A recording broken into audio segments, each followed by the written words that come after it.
First, the BBC's main purpose is to pursue the truth with no agenda, according to the director Tim Davie. He says that disinformation undermines trust in our institutions, which is true. However, journalist Michael Schellenberger has reported that according to both current and former BBC journalists, the BBC itself is spreading disinformation, failing to pursue the truth without regard to any agenda, and behaving fearfully and unfairly on issues relating to transgenderism. So, is the BBC suppressing the truth about gender-affirming care, mislabelling men as women, and failing to safeguard children? Well, I want to talk to the pundits about this because now recently there was a big medical scandal, the WPATH Files. This was the World Professional Association for Transgender Health. These files were leaked from within this body, which is the leading authority in the world on gender-affirming care. It was discovered that even the experts, the clinicians who are doing this, are fully aware that the children who are in their care cannot possibly consent to the treatment that they're undertaking. This has influence on the NHS, all major medical institutions around the world. That was over a month ago. The BBC has not mentioned it at all. The BBC News has not gone near it. The BBC, as we know, Lisa, has been reporting on criminals, sex criminals, as she, when they are in fact biologically male. In some articles, not even referring to the trans identity of the criminal. This is misleading. So why is it? Is it the case that the BBC, on this issue, are just hopelessly captured? I don't think they're captured. I think probably like a lot of institutions, they don't know what to do. Right. I think because it's very messy. I read the article a few weeks ago.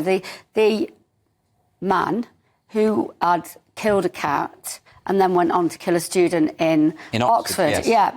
And I read the article and I was really reading it carefully. And there was sort of she, and then sort of halfway down it was transgender. Yes. She. And it was a very messy article. Well, and I've read quite a few articles that come from the BBC, and they're very messy. Well, there was an article in December of last year about a man who had encouraged someone else to behave in a sexually predatory way towards a child, a 4-year-old child, and this person went through court and all the rest of it. The article on the BBC website, Joanne, not once mentioned that this was a trans-identifying individual, used the word she throughout. Yeah. So if you read it without knowing that, well, isn't that just really shoddy journalism? It's very shoddy journalism, and I should say I think it's an absolute disgrace that the BBC hasn't covered the WPATH story. The BBC is a publicly funded institution. The BBC has a particular responsibility to tell the truth, a responsibility that's essential to the BBC as being a unique institution in this country, and pretty much unique across the world, quite frankly.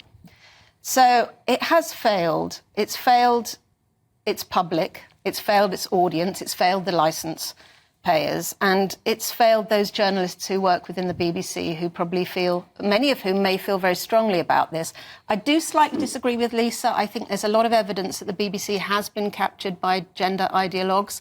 It's a I worked for the BBC for 10 years. Yes. It's a very, very big organisation, and it's also fairly devolved. So the very fact that there hasn't been any emphasis on WPATH across any of the sort of devolved areas of the BBC.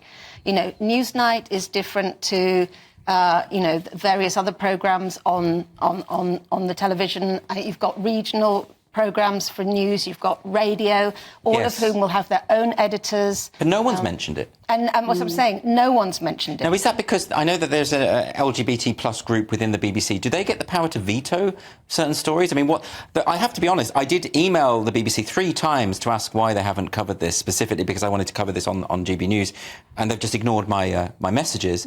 So I'm just interested. Christopher, do you think, I mean, obviously, the BBC strives to be politically impartial. I actually think they do a pretty good job when it comes to party politics, you know, Labour versus Conservative. Yeah, I think that's a hard line to tread, and I think they do. But I think when it comes to ideology, the idea of gender identity ideology, for instance, they really have messed this up. They really have, and you're absolutely right. I mean, politically, they do cover things, which is great.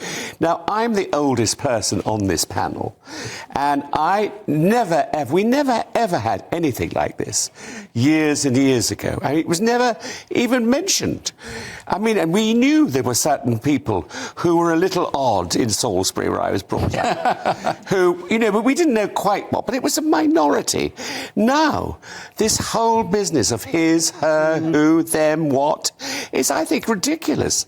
And I just think it's not right. Well, perhaps, there's a case, I've known people who identify as the opposite sex for many, many years, and, in those circumstances, in personal circles, you might use the pronouns that they prefer to use. But we're talking about sex criminals, rapists, paedophiles, being reported on the news, and the BBC can't bring themselves to correctly identify the sex of the perpetrator. That's a different thing. And also, it's confusing. It is, as you said earlier. Hugely confusing. So someone is referred to as him, and it's a her.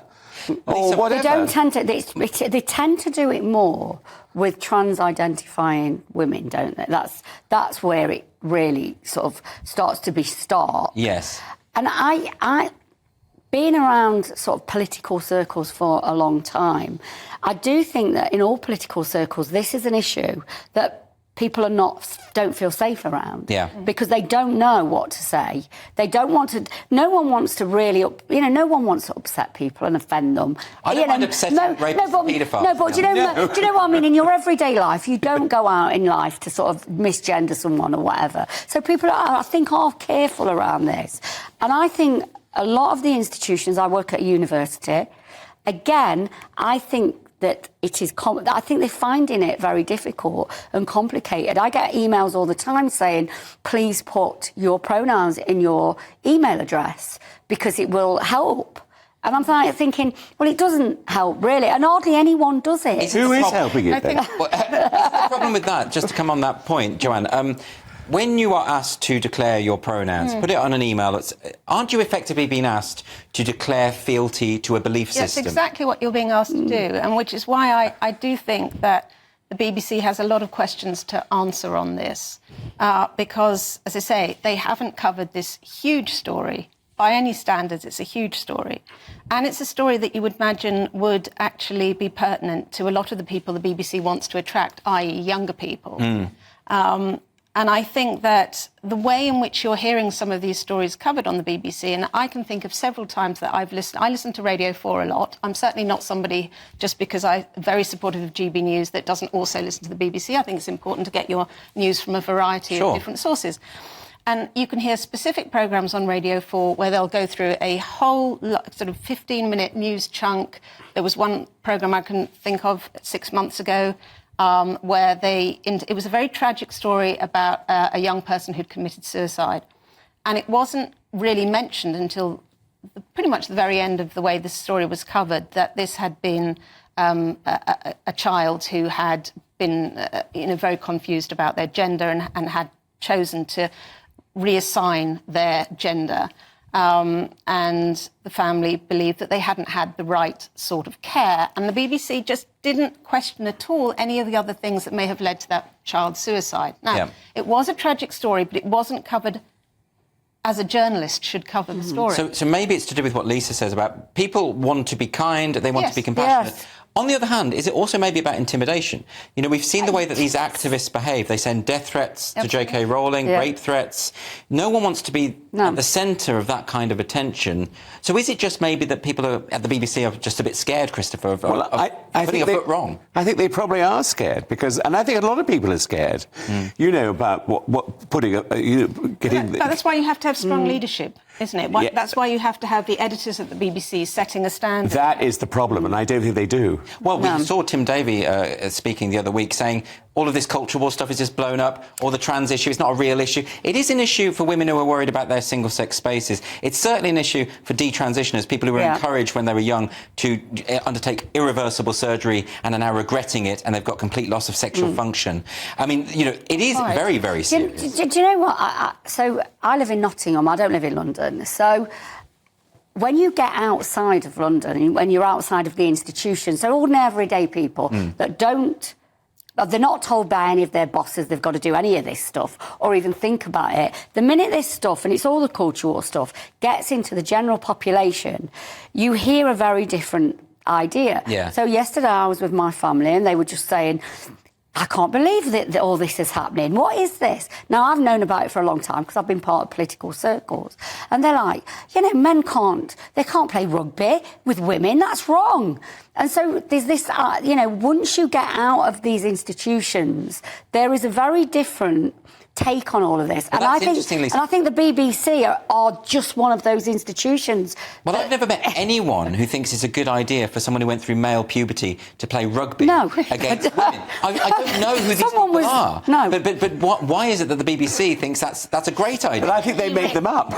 Well, but it's actually happened. Yes, I know. And you see there are people like Leah Thomas standing on the podium winning a last swimming night, medal, and he's towering over the and the thing is, I was talking to my family about that. I was with my sister and her husband last night, and they were like, Lisa, have you heard of this Leah Thomas? And I was like, well, of course I have. I've known a long time about this Leah, but they just heard about it. But the BBC won't cover things like the WPATH Files. That prevents people from learning about this kind of stuff. It's very true, and it's partly why people are looking to alternative sources of media. Yeah, and that's where they found it. It's not just on gender. I mean, it's on a whole host of things where you can sort of imagine in advance what the BBC line might be on climate change, on the Middle East, on a number of, as you said, cultural issues. Well, they have had some failings when it comes to reporting on the moral maze. Huge failings. Yeah. The moral maze used to do some of this, which I was on the moral maze a few weeks ago, and we were talking about immigration, and it wasn't a robust, because I said to them, I want a robust debate about this, and it just wasn't. Well, I think that's why places like GBNews are being so successful, because everybody I meet from all different, all say to me, we love it. And they want an alternative to the BBC. Yeah. Yes, I think that's happened a lot. And I think there are a lot of people who are, even on the left, who are saying, we're not having these conversations anymore because for some reason the most vocal cheerleaders of the left are buying into the idea that men should play women's rugby and things like that. Yeah. I don't want to blame you, Lisa, but is there a problem with the left where they're getting this wrong?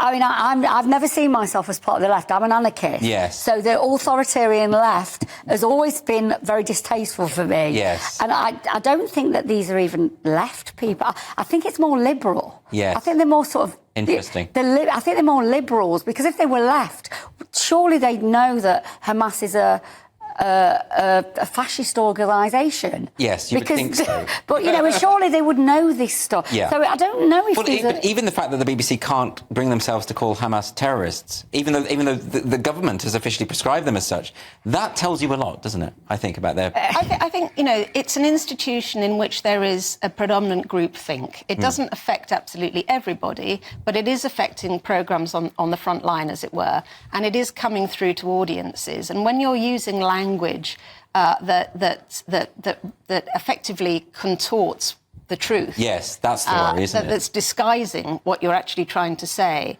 Then you are effectively doing the job of the activists for them. OK, well, the BBC did say in a statement, the BBC is committed to reporting all stories impartially in accordance with its publicly available editorial guidelines.